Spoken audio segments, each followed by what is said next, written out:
بسم اللہ الرحمن الرحیم۔ بصرہ میں ایک شخص کے کان میں پتھری چلی گئی، یہ متعلق ہم آپ کو بتائیں گے۔ امید کرتے ہیں آپ کو ہماری ویڈیو پسند آئے گی۔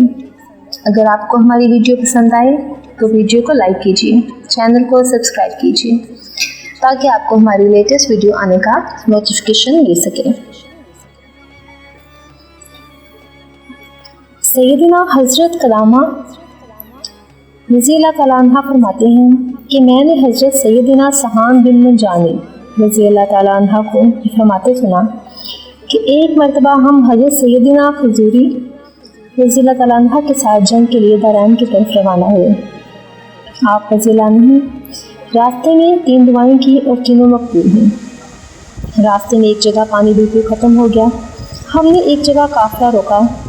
آپ رضی اللہ نے وضو کے لیے پانی منگوایا اور وضو کرنے کے بعد 2 رکعتیں نماز ادا فرمائی، پھر دعا کے لیے ہاتھ اٹھاتے ہوئے اللہ تعالیٰ سے اس طرح عرض گزار ہوئے: اے ہمارے پروردگار، ہم تیرے بندے ہیں، تیری راہ کے مسافر ہیں، ہم تیرے دشمنوں سے لڑیں گے۔ اے ہمارے رحیم و کریم پروردگار، ہمیں باران رحمت سے سیراب فرما دے تاکہ ہم وضو کریں اور اپنی پیاس بجھائیں۔ اس کے بعد قافلے نے کوچ کیا، ابھی ہم تھوڑی دور ہی گئے تھے کہ گھٹائیں چھا گئی اور یکشک باران رحمت ہونے لگی۔ سب نے اپنے اپنے برتن بھر لیے اور پھر ہم وہاں سے آگے چل گئے۔ حضرت سہام بن منجانی فرماتے ہیں تھوڑی دور چلنے کے بعد مجھے یاد آیا کہ میں اپنا برتن تو اسی جگہ بھول آیا ہوں جہاں بارش ہوئی تھی۔ چنانچہ میں ایک طرف چل پڑا تھا جہاں بارش ہوئی تھی۔ جب میں وہاں پہنچا تو یہ دیکھ کر حیرانگی ہوئی کہ کچھ دیر پہلے جہاں شدید بارش کا سما تھا اب وہاں بارش کے آثار تک نہ تھے۔ ایسا لگتا تھا جیسے اس زمین کے برسوں سے بارش نہ ہوئی ہو۔ بہرحال میں اپنے برتن واپس لے کر قافلے کی طرف روانہ ہوا۔ جب ہم دارین پہنچے تو ہمارے اور دشمنوں کے درمیان ٹھاٹے مارتا سمندر تھا۔ ہمارے پاس ایسا سازو سامان نہ تھا کہ ہم سمندر پار کر سکیں۔ ہم بہت پریشان ہوئے۔ یہ معاملہ حضرت سیدنا علام کی بارگاہ میں پیش کیا۔ آپ رضی اللہ تعالیٰ نے دعا کے لیے ہاتھ اٹھائے اور ان کلمات کے ساتھ دعا کرنے لگے: اے ہمارے پروردگار، ہم تیرے بندے ہیں اور تیری راہ کے مسافر، ہم تیرے دشمنوں سے لڑیں گے۔ اے ہمارے پروردگار، ہمارے لیے ان کی طرف کوئی راستہ بنا دے۔ آپ رضی اللہ عنہ کی دعا قبول ہوئی اور ہمارے لیے سمندر سے راستے بن گئے۔ جنگ کے بعد جب ہماری واپسی ہوئی تو راستے میں آپ رضی اللہ عنہ کے پیٹ میں درد ہونے لگا اور اسی درد کی حالت میں آپ کا وصال ہو گیا۔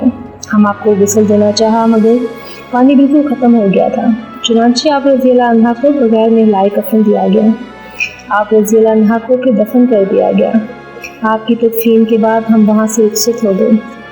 ہمارے قافلوں کو پانی میسر آیا تو ہم نے وہاں مشورہ کیا کہ آپ رضی اللہ عنہ کو غسل دے کر دوبارہ دفن کیا جائے۔ چنانچہ ہم اسی جگہ پہنچے جہاں آپ کو دفن کیا، لیکن وہاں آپ کی لاش موجود نہ تھی۔ خوب تلاش کی مگر آپ کی لاش مبارک نہ مل سکی۔ پھر ہمیں ایک شخص نے بتایا کہ میں نے حضرت سیدنا علام کو 2 سال سے پہلے یہ دعا کرتے سنا تھا: اے میرے پروردگار، میری موت کو ان لوگوں پر پوشیدہ کرنا اور میرے سطر کو کسی پر ظاہر نہ فرمانا۔ جب ہم نے یہ سنا تو ہم واپس لوٹ آئے اور کہا کہ آپ یہ دعا بھی قبول ہو چکی ہے، اس لیے آپ رضی اللہ عنہ کا جسم نہیں مل رہا۔ حضرت عمر رضی اللہ عنہ فرماتے ہیں کہ ایک مرتبہ بصرہ کے رہنے والے ایک شخص کے کان میں ایک کنکری چلی گئی۔ طبیبوں نے بہت علاج کیا مگر وہ نہ نکلی بلکہ مزید اندر چلی گئی اور دماغ تک جا پہنچی۔ اس شخص کا تکلیف کے مارے برا حال تھا، راتوں کی نیند اور دن کا آرام و سکون سب برباد ہو چکا تھا۔ پھر بصرہ میں حضرت سیدنا حسن بصری میں سے ایک شخص آیا جو کہ غم کا مارا تھا۔ اس کے پاس پہنچا اور اپنا درد بیان کیا۔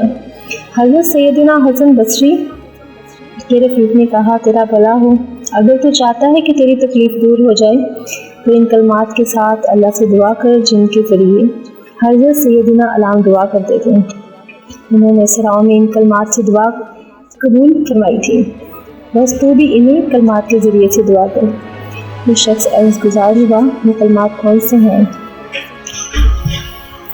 تو بتایا وہ کلمات یہ ہیں: یا علیجو، یا علیمو، یا حلیمو، یا عظیمو۔ جیسے ہی اس شخص نے ان کلمات کے ساتھ دعا کی، فوراً اس کے کان سے وہ کنکری نکلی اور دیوار سے جا لگی اور اس شخص کو سکون نصیب ہو گیا۔ حضرت سید الکلام کا اصل نام عبداللہ بن عماد بن اکبر بن مالک بن عوف تھا۔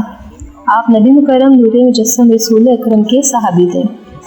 حضور پاک صلی اللہ علیہ وسلم نے آپ رضی اللہ عنہ کو میرین کا امیر بنا کر بھیجا۔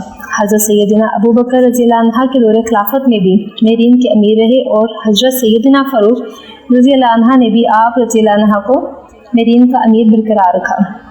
حضرت سیدنا ابو بکر فرماتے ہیں، گزشتہ لوگوں میں سے ایک بادشاہ تھا جو بہت زیادہ سرکش تھا، وہ اللہ کی نافرمانی میں حد سے زیادہ گزرا ہوا تھا۔ اس دور کے مسلمانوں نے اس ظالم اور سرکش بادشاہ کو گرفتار کر لیا۔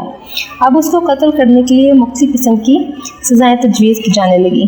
بالآخر یہ طے پایا کہ اسے تانبے کی دیگ میں رکھا جائے اور اس کے نیچے آگ لگا دی جائے تاکہ یہ تڑپ تڑپ کر مر جائے اور اس ظالم کو اس ظلم کی پوری سزا ملے۔ حضرت علی نے ارشاد فرمایا، علم حاصل کرو، اس کے ذریعے تمہاری پہچان ہوگی، علم پر عمل کرو، اس کے اہل ہو جاؤ گے۔ بے شک تمہارے بعد ایسا زمانہ آئے گا جس میں 9 حصے گمان ہو جائے گا۔ اس وقت وہی لوگ نجات پائیں گے جو لوگوں سے الگ تھلگ رہیں گے اور گوشہ نشین ہو جائیں گے، یہی لوگ ہدایت یافتہ لوگوں میں ہوں گے۔ یہ فحاشی پھیلانے والے خود غرض نہیں۔ دنیا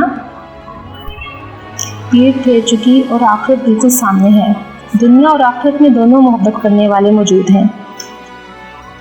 تم آخرت چاہنے والوں میں سے ہونا، دنیا کے نہ ہو جانا۔ جو دنیا سے رغبت ہو چکے وہ آخرت میں آسانی والے ہیں۔ جو شخص جنت چاہتا ہے وہ برے کاموں سے بچتا ہے۔ اگر آپ کو ہماری یہ ویڈیو پسند آئے تو ویڈیو کو لائک کیجیے اور فرینڈس میں شیئر کیجیے۔ Thank you.